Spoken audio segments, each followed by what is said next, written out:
మనందరికీ ఎంతో ఇష్టమైన పనసపండు. ఇది కనీసం 7-8 కిలోలు ఉంటుంది. ఒక్కసారి కట్ చేసామనుకోండి, ఒక్క రోజులో తినడం అనేది కుదరదు. అందుకని చెప్పేసి ఈ పనసపండు సంవత్సరం మొత్తం తినాలి అనుకున్నా కూడా మనకి అందుబాటులో ఉండేలా వీటిని డ్రై చేసి పెట్టుకుందాము. దీనికోసం ముందుగా పనస తొనల్లో నుంచి గింజలు తీసి పక్కన పెట్టేసేయాలి.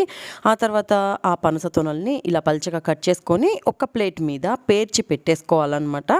దీన్ని బాగా ఎండ తగిలే చోట పొద్దున్నుంచి సాయంకాలం వరకు అలాగే ఎండనివ్వాలి. ఇలా పెట్టేసిన తర్వాత సాయంకాలానికి చక్కగా ఎండిపోతాయి, పూర్తిగా ఎండిపోతాయి.